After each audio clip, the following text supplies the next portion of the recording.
Olá, tudo bem? Me chamo Marta Batista, sou fotógrafa, geógrafa e mestre pela Universidade Estadual de Ponta Grossa.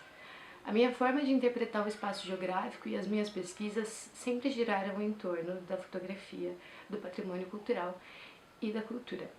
E nesse mesmo período onde a gente estava coletando essas entrevistas e desenvolvendo as nossas pesquisas, foi desenvolvido esse curta-metragem que se chama As Marias de José, onde o senhor José Francisco Pavilec abriu a porta da sua casa para que a gente pudesse conhecer, né, o seu pequeno museu a respeito da ferrovia, que é muito admirável, são mais de 20 mil peças. O curta-metragem ele foi produzido em 2014, então acredito que hoje em dia devem ter muito mais modelos, mas é muito encantadora ver a forma como o senhor José ele se conecta com as questões da ferrovia, com a Maria Fumaça, como ele traz isso para o cotidiano dele de uma forma tão minuciosa, assim, sabe? Então, eu busquei, através desse registro, documentar essa oportunidade, na verdade, que nos foi dada, né? Porque a gente teve a oportunidade de entrar na casa dele, né? Concedeu entrevistas sobre as lembranças dele, mostrou a maquete que ele construiu dentro da casa, que tem modelinhos reais e réplicas dos edifícios históricos, dos trens. É muito interessante, vale a pena mesmo conferir. Ele foi feito no início do meu trabalho com fotografia, né? Então, apesar de eu ser fotógrafa, na verdade, o que eu vou apresentar para vocês hoje vai ser um curta-metragem que busca trazer, então, essa vivência dessas subjetividades que envolvem o patrimônio cultural. E apresentar para vocês o patrimônio cultural, que é o seu José Francisco Pavilec.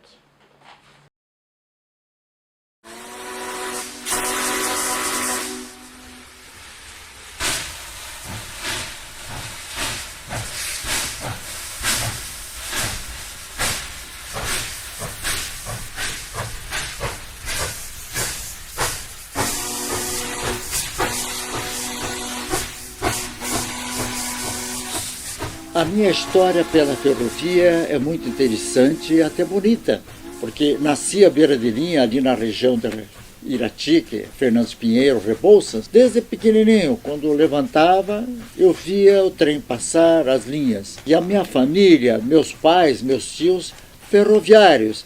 Então eu sempre tive amor pela ferrovia, um amor especial pela locomotiva a vapor chamada Maria Fumaça.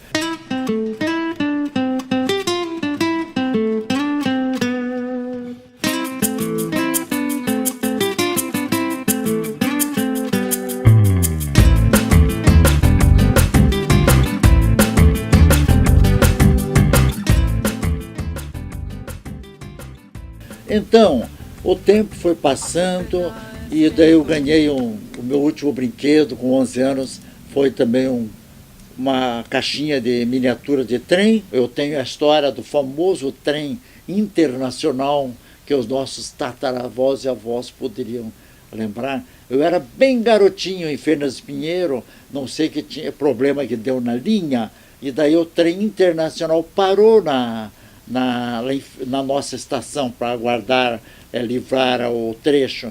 E eu ficava observando aquele trem, as pessoas riquíssimas dentro do trem que vinham de Porto Alegre, algumas do Uruguai, com destino a São Paulo. A minha avó, ela tinha botequim famoso à beira da estação. E junto com o café para os maquinistas gostavam muito do café que a minha avó fornecia. Porque, quer queira, quer não, ela punha com o café um pouquinho de pinga, bem pouco, porque por causa do frio para os maquinistas aguentarem. Então eles diziam para minha avó: Dona Elza, queremos aquele cafezinho. Aí ela preparava o café com um pouco de pinga para eles continuarem.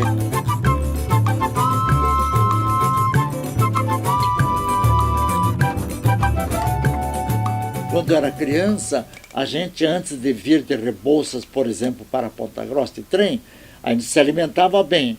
Mas engraçado, na primeira curva a gente dizia: mãe, estou com fome. Todo mundo já ficava comendo a viagem toda, brincando. A história da ferrovia aqui na cidade é grande e a família ferroviária é grande também. Então, quando saía o pagamento dos ferroviários aqui em Ponta Grossa, a cidade ficava muito movimentada, porque ali, tanto é que a calçadão era chamado, não era a Rua Coronel Cláudio, era a Rua da Estação. Então, o dia de pagamento era o dia que a cidade revolucionava, no bom sentido. E nós tivemos aqui também o famoso hospital, que hoje a estação social era dos ferroviários, era um dos melhores da região, como também a cooperativa Missa 26 de Outubro, que meu pai foi presidente na época, atualmente é o BIG. Então, a nossa história ferroviária é vasta, é muito grande, e é importante que a gente fale, que ferroviários antigos ainda comentem alguma coisa. Que bom que houve um tombamento através daquele famoso René Ariel Dott, lá de Curitiba, ele que conseguiu fazer o tombamento das duas estações, mais a estação de carga. Então, essa estação, estilo eclético francês, foi inaugurada em 1900, essa grande estação. A menor, que é a estação de carga, que agora é a Estação Paraná, Casa da Memória, 1894, um pouco antes.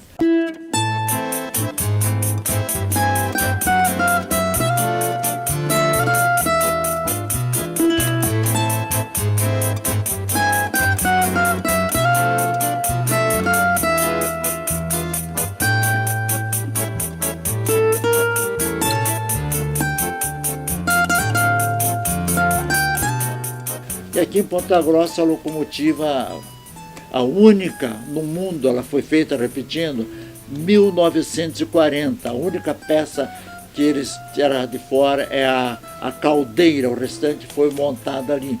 Alguns perguntam por que fizeram ela, que era a época, 1940, em plena época da Segunda Guerra Mundial, e eles precisavam locomotivas para manobras. Aí eles fizeram, porque essa estação, essa oficina de vagões de Ponta Grossa era uma das mais famosas no sul do Brasil. E lá os técnicos faziam coisas fantásticas em termos de vagões, e também se propuseram a montar essa locomotiva, que uma época que eu trabalhei 6 meses na Estrada de Ferro, na comissão da Estrada de Ferro Central do Paraná, essa que faz Ponta Grossa a Apucarana. E como eu sou sócio de várias entidades aqui no Brasil, a BPF, que é a Associação Brasileira de Preservação Ferroviária, e também somos do Clube da Maria Fumaça aqui no Paraná, a gente luta, por enquanto em glória, mas a gente chega lá, a gente tem esse amor. E como diz, eu estou viúvo há 18 anos, e a minha esposa sempre falava para as amigas dela que é preferível que a gente tenha um hobby do que ficar aí numa vida desregrada por aí, né? E a gente foi criando, até eu tenho uma maquete que a minha esposa, na época, ajudou-me a terminar ela.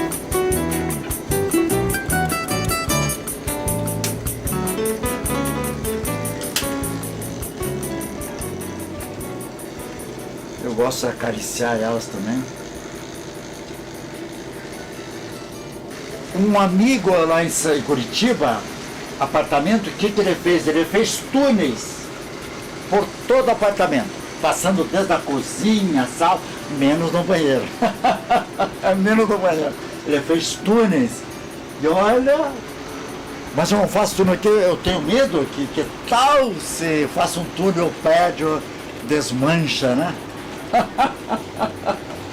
A grande batalha, além de ter o hobby, todos os trens que são réplicas perfeitas dos protótipos reais, a gente então consegue ter a miniatura. E a parte alta do hobby também é a preservação da ferrovia.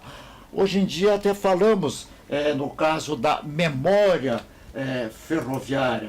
Aqui nessa maquete, a gente conseguiu representar alguma coisa. A gente vai montando, né, o que é possível. Cargas, aqui o depósito onde faz a manutenção da ferrovia, a estação que eu combinei com uma estação de Ponta Grossa, tudo, a parte do óleo, a oficina de locomotivas a vapor, a pracinha, né? Tudo deu trabalho, mas foi algo gostoso, benéfico. Aqui a administração, o edifício, o posto de gasolina, a cidade. Aqui é uma parte interessante, os turmeiros que cuidavam antigamente das ferrovias. A gente vai montando, né? Como a gente coloca uma vida, um sonho da gente. É algo que eu fiz segundo o que eu poderia. E a nossa grande missão aqui em Ponta Grossa, efetivamente, é resgatar a história da ferrovia em nossa cidade. Então, os trens é algo bonito, é um hobby raro. E desde a miniatura, o protótipo e a coleção e a história é válido.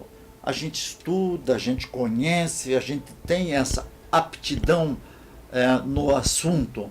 Portanto, fascina muito a gente saber a história, a técnica, como é construído, toda a parte preservacionista, como é construído, as negociações, os planos futuros.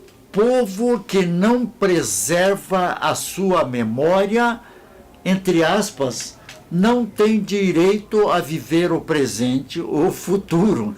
É algo meio pesado, mas se a gente não valoriza o que foi, não se sabe se estará valorizando o presente ou o futuro.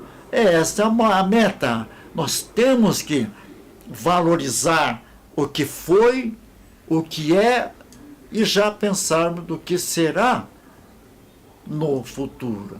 Importante que a gente ainda preserve essa parte histórica do que foi, do que poderá ser nossa cidade.